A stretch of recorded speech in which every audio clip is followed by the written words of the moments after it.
And I called Architecture Digest and I asked for an appointment with Paige Rents. I got it right away. I went to see her and I remember she had an office that was very long. You came into the side door and then she was way at the end and you had to like walk to her. I remember it felt like a mile by the time I got to her desk. And I got there and I showed her my work and she looked at the portfolio very carefully. And everything she liked was either a show house or was things that I'd done for myself. And she said, just go out there and get rich clients. I really want to publish you. So I said, well, I have Princess Yasmin Aga Khan, but her cats won't let me finish. She said, well, solve the problem. So, building a career is solving problems every day. Designing is a solution to a problem. The problem, what a root is, what does it need? What does the functions that something have to do? How do you solve the problem, make it look beautiful? That is a very important thing. Let's continue. Japanese restaurants. I started doing restaurants, and actually there's a section on restaurants later, so let's continue right now. Café Japonais was a logo that I designed for a French and Japanese restaurant.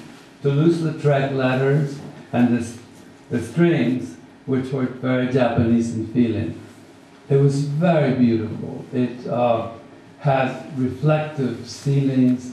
It had a frieze with murals done by the sushi chef's wife, who used to be a sumo wrestler. So they're all of sumo wrestlers. The walls were extraordinary. They felt like underwater. It was really beautiful. And the chairs and the tables I saw not that long ago in a little place in the East Village, some little dive where I guess they bought them and rebought them and rebought them, and that's what they're now. So I do durable things. Orsini's was a restaurant that I did about around poetry. I did Orsini's first, the bigger restaurant first, and Mrs. Orsini wanted to use Laura Ashley fabrics, and she was butting in on everything. It was really hard. So she was a poet, so I decided to do this restaurant around poetry. Lines from poems in the world, and on the walls, the back of chairs with poems, and flowers that I designed with letters on them. It was really beautiful. I loved it. It was on 58th Street. And I ate there a lot because restaurateurs never pay you the last payment. So you have to get it in food. And, you know, and you get fat. It's not good. Be careful with that. So I think it was one of the most beautiful restaurants I ever did. This is now Orsini's, the Grand Orsini's on 69th Street between Madison and Park. The entry, the grand room of the restaurant, which was just beautiful. We did it like a Tuscan farmhouse. I loved this restaurant also. I love every restaurant I do. And whatever project I'm working on at the moment is my favorite. But this is the bar. He was an amazing man to work with, Armando Orsini, a legend. And all of the greatest stars and people of music and television and writers all went there. Society was one of the most social restaurants. So it was great because when you do, the good thing is when you do a restaurant, it's a restaurant like that, you really enjoy it. This was Le Club, which used to be a supper club in New York, dancing, very exclusive, a lot of fun, and I did it so it would be very glamorous, a bit of 18th century. Prima Donna, which was for 5 years the most popular restaurant in New York. And I came up with the concept of the ruin pretty much before other people did. I don't know if I was the first, but I certainly was up there. It was a solution to a problem again. It was a way of creating a look for an Italian restaurant called Prima Donna, which reminded me of an outdoor theater. There you go, you know, like a stage. That was the pizza bar. And the hickory wood chairs reminded me of the outdoors. and they were done in a beautiful cotton velvet that was green. Here's the detail, and the mirror that were not just completely square. Show houses are very important means for people to build a career, for people to show their work. This was the Southampton Show House. I played with color. I wanted to do a real colorful room. People were not letting me work with color, and I was like a color depraved. So here's myself. And I chose to do Russian colors, you know. And I had a wonderful time. It was a very successful room, and I got 3 projects out of it. So it was really a good room. In show houses, you can borrow things from shops and places because they get credit, and it's very good. It's a win-win situation for everybody. Those chairs are actual metal, and but they're done in a, simulating a, oh my God, senior citizen moment. A,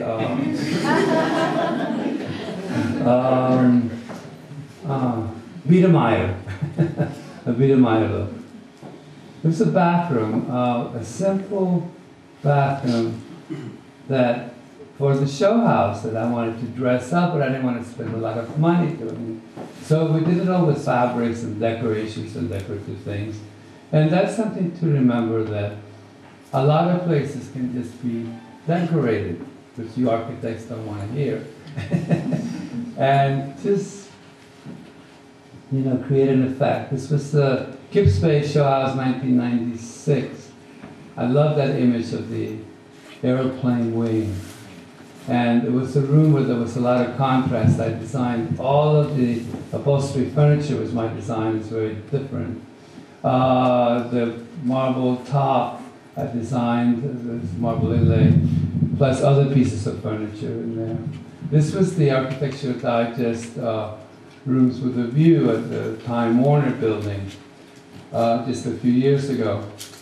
And I got a dressing room, and I did the closets painted to look like marquetry of things that you would have inside the closet. This chest of drawers was done in the same thing. And I decided to have some humor, put socks and hair dryer and gloves and all these things.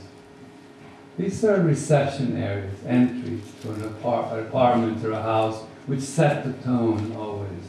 This was a house in Telluride with the reception area and in the plaster walls and ceiling. A loft in New York. That piece of furniture and that mirror I designed and had made, this lacquer and granite. The first major house that I ever designed, and I did every design for every molding for everything in Bedford Hills, New York, with a beautiful floor of green slate and oak. This is the entry to a collector's apartment, which I did a long time ago, but it still looks current. Another entry for a very different kind of client. It's very French, very continental, if you will. A modern entry as well for another client who is a collector of art. The living room that is all very soothing and comfortable and beautiful, and the mirror on mirror, the Venetian mirror on top of another mirror over the fireplace, is so effective. I love it. A townhouse for a client who collects Tibetan art. And the color of the walls in person is extraordinary. It's aubergine, putting henna. And I loved it. It was one of the fireplace I designed on a paper napkin. And actually, it looks very much the same way. This is Princess Yasmin Aga Khan's apartment. Again, the living room, it's reversed.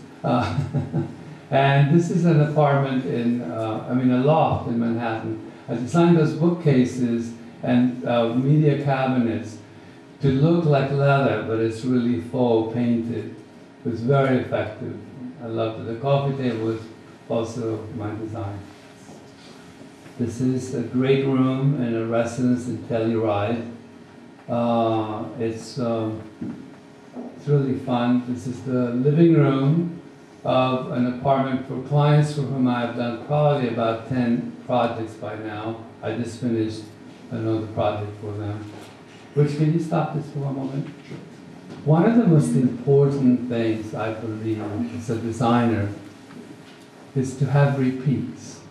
To have your clients come back to you, to have your clients recommend you.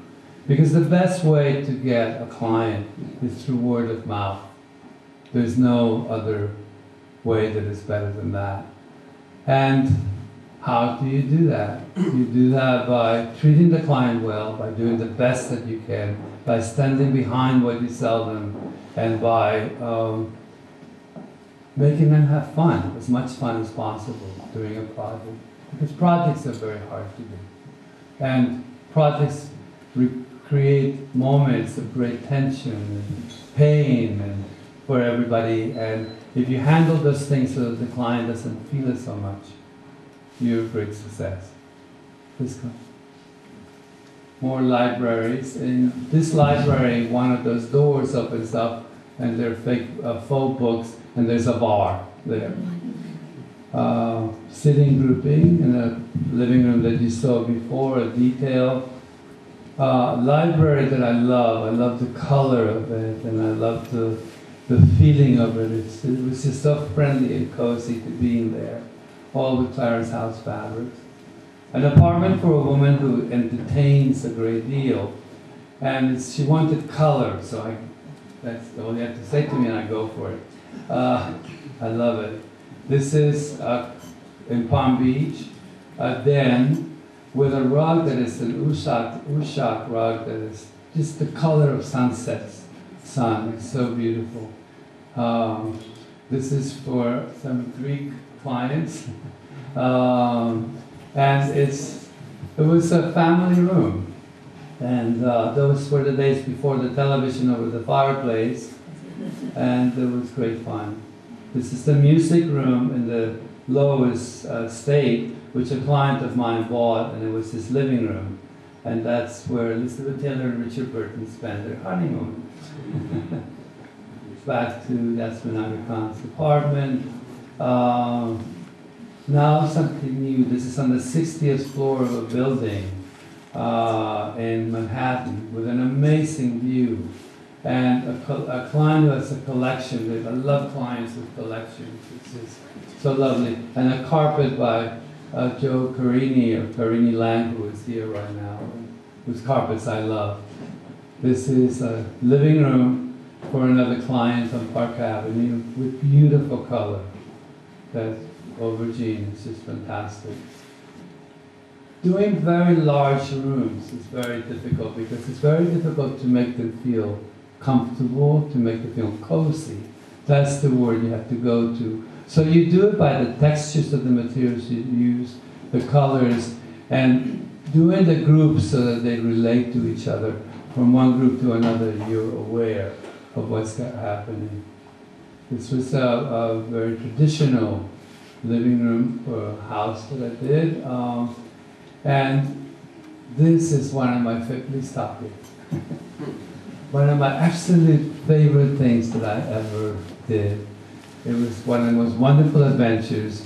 I was in New York working for a company called Ford Neural Design. It was a fantastic company. And they did all the work for RCA, and they did all the work for Robert Sarnoff, the founder of RCA, who was the man who was at the other end during the Titanic with communications. He became very rich, very famous. He started RCA. And he passed away. His son took over the house I designed, the townhouse for this company, not for myself. But it was my first exposure to great design, to fabulous collections of art, to no budget. I love it, no budget.